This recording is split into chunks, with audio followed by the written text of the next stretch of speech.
అందరికీ నమస్కారం. సాయి బంధువులారా, బాబావారి యొక్క గొప్పతనాన్ని, బాబాలో ఉన్నటువంటి దైవత్వాన్ని సర్టిఫై చేసేటువంటి పండితులు ప్రస్తుతం ఎవరున్నారు? వారి పాండిత్యాన్ని దేనితో కొలవాలి? వారు చెప్పినటువంటి మాటల్ని మనం దేని ప్రమాణంగా నమ్మాలి? ఇది చాలా ప్రధానమైనటువంటి అంశం. సాధారణంగా పండితులు అనగానే మనకు మీసాలు గడ్డాలు పెంచుకోవడం, సంస్కృత పాండిత్యం ఉండడం, వీటన్నిటినీ క్వాలిఫికేషన్స్గా చూస్తాం బాహ్యంగా చూసినట్లయితే. వాస్తవానికి పండితుడంటే ఎవరు అని అంటే భగవద్గీత చెప్పింది అనేక ప్రమాణాలు మనకున్నాయి. ఎవరైతే సత్యం మీద నిలబడతారో, ఎవరైతే శాస్త్రానురీతిగా ప్రవర్తిస్తారో వారందరూ కూడా పండితులే. వారినే మనం పండితులు అంటాం. ఇక్కడ ఒక విషయం మనం గుర్తుపెట్టుకున్నట్లయితే, ఉగాది పండుగప్పుడు పంచాంగం చెప్తుంటారు పండితులు. వారిని మీరు పరిశీలించండి. టీవీల్లో లైవ్ కార్యక్రమాలు వస్తుంటాయి. వాటిని మీరు రంగం చూసినట్లయితే ఒకే పంచాంగం ఒక వ్యక్తి దగ్గర ఉన్నప్పుడు అది వేరేగా మారిపోతుంది. అదే పంచాంగం మరొక వ్యక్తి దగ్గర ఉన్నప్పుడు మరొకలాగా మారిపోతుంది. శాస్త్రాలని తమకు అనుకూలంగా వక్రీకరించుకునే వాళ్ళు లేరా అంటే ఉన్నారు. కాబట్టి వారందరినీ మనం ప్రమాణంగా తీసుకోవాల్సిన అవసరం లేదు. ఇప్పుడు గమనిస్తే కనుక ఒక వ్యవస్థను కాపాడుకోవడానికి మరొక వ్యవస్థ సపోర్ట్ సిస్టమ్గా ఉంటుంది. వీరిని కాపాడడానికి వారు, వారిని కాపాడడానికి వీరు. వీరికి ఏదైనా ఇబ్బంది వచ్చిందంటే వాళ్ళు వచ్చి పడిపోతారు వాయిస్లు వేసుకొని. అదేవిధంగా వాళ్ళకి ఏదైనా ఇబ్బందులు వస్తే వీళ్ళు సపోర్ట్ చేస్తారు, రకరకాల సపోర్ట్లు, ధనపరంగా ఇంకొక పరంగా. కాబట్టి ఈ వ్యవస్థలు ఇలా ఏర్పడున్నాయి. ఈ వ్యవస్థలు ఒకరినొకరు కాపాడుకోవడానికి ఎంతో చేస్తుంటాయి. అది వారి వారి స్ట్రగుల్ ఫర్ ఎగ్జిస్టెన్స్ అంట, మనుగడ కోసం పోరాటం. అది అలా ఉండనిద్దాం. మరి సాయిబాబాలో ఉన్నటువంటి దైవత్వాన్ని గుర్తించగలిగేటువంటి పండితులు ఎలా ఉండాలనేది భగవద్గీత స్పష్టంగా చెప్పింది. విద్యా వినయ సంపన్నే బ్రాహ్మణే గవిహస్తిని. విద్యా వినయ సంపన్నే బ్రాహ్మణే గవిహస్తిని. సునిచైవ స్వపాకే చ పండితాః సమదర్శినః.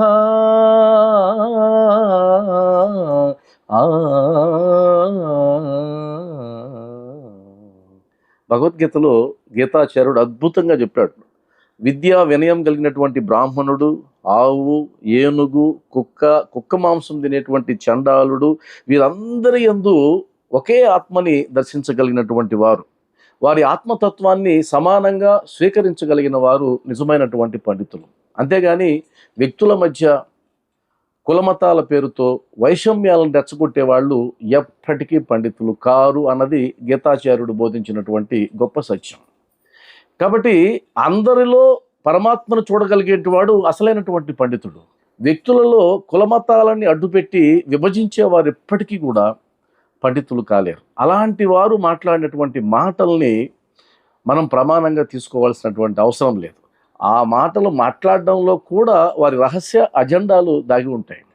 ఆ రహస్య అజెండాలని బయటకు చెప్పుకోలేరు. వాళ్ళ సమస్యలు వాళ్ళకు ఉంటాయి. మనం వారి మాటల్ని ప్రామాణికంగా తీసుకొని బెంబేలెత్తాల్సినటువంటి అవసరం లేదు. శ్రీ సాయి సచ్చరిత్రలో హేమడ్ పంత్ గారు చెప్తారు, ఒక జ్ఞానిని గుర్తించడానికి మరొక జ్ఞాని కావాలి, ఒక దైవత్వాన్ని గుర్తించడానికి మరొక దైవాంశ సంభూతుడు కావాలి. అంతేగాని అందరికీ అది సాధ్యమయ్యేటువంటి అవకాశం లేదు.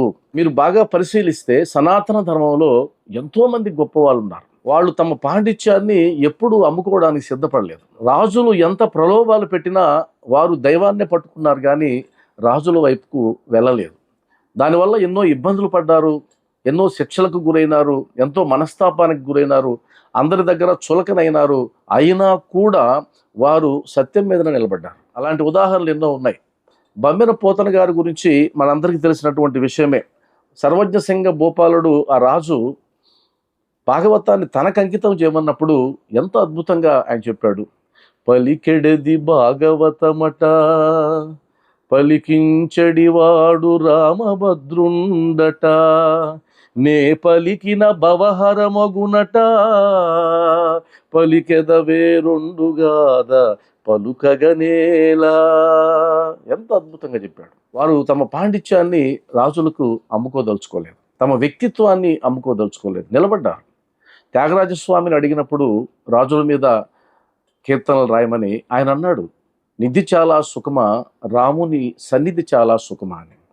వీళ్ళందరూ చెప్పేది ఏంటంటే వారు ఒక సత్యం మీద నిలబడ్డారు. ఒకప్పుడు ఇది నిజమని చెప్పిన తర్వాత మరి ఎప్పటికైనా సరే అది నిజమనే చెప్పాలి.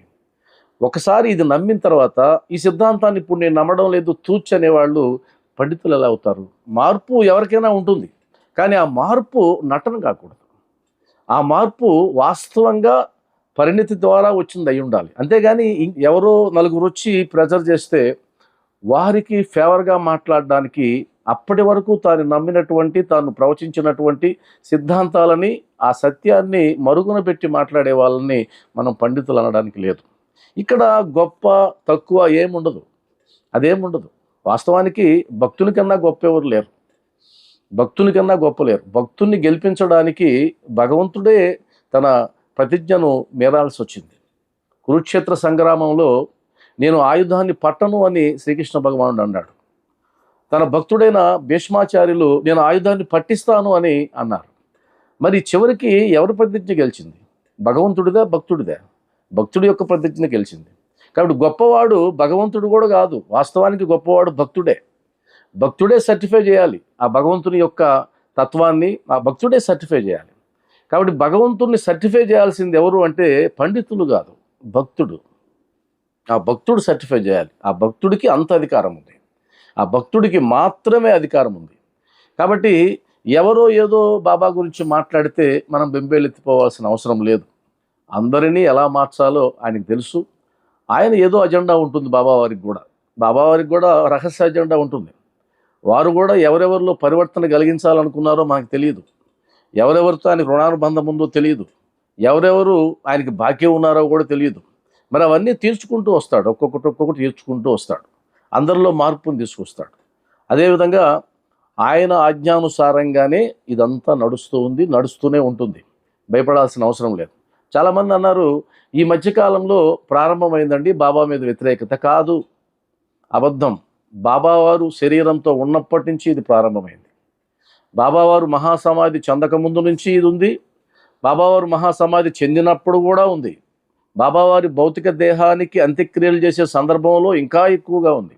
కాబట్టి ఇవి నిన్న మొన్న పుట్టినటువంటివి కాదు, ఎప్పటి నుంచో ఉన్నాయి. ఎక్కడ మంచి పుడుతుందో దాని వెంటనే చెడు కూడా పుడుతుంది, ఎక్కడ దైవత్వం పుడుతుందో దాంతోపాటు రాక్షసత్వం కూడా పుడుతుంది. ఇది మనం గుర్తుపెట్టుకోవాలి. ఈ రెండు కలిసే ప్రయాణిస్తాయి తప్ప విడివిడిగా ప్రయాణించే అవకాశం లేదు. అయితే మన దౌర్భాగ్యం ఏంటంటే మంచి అంత స్పీడ్గా వెళ్ళలేదు, చెడు విపరీతమైన స్పీడ్తో వెళ్తుంది. అది ఇప్పుడు మనం చూస్తూ ఉన్నాం. కానీ బాబావారి సంకల్పం చేస్తే మంచి కూడా వెళ్తుంది. కాబట్టి సాయి బంధువులారా, మనకున్న ఒక పెద్ద దుర్గుణం ఏంటంటే ఎవరైనా బాబావారిని విమర్శిస్తే మాత్రం 100 మందికి షేర్ చేస్తాం. బాబావారికి సంబంధించి ఏదైనా మంచి వీడియో వస్తే ఎట్టి పరిస్థితుల్లో షేర్ చేయం. మనలో ఉన్న ఆ శాడిజాన్ని మనం చంపుకోవాలి, దీన్ని కూడా మనం ప్రచారం చేయాలి. ఈ వీడియో మీకు నచ్చినట్లయితే సాయి బంధువులకి మీ గ్రూపుల్లో షేర్ చేయండి. నమస్కారం.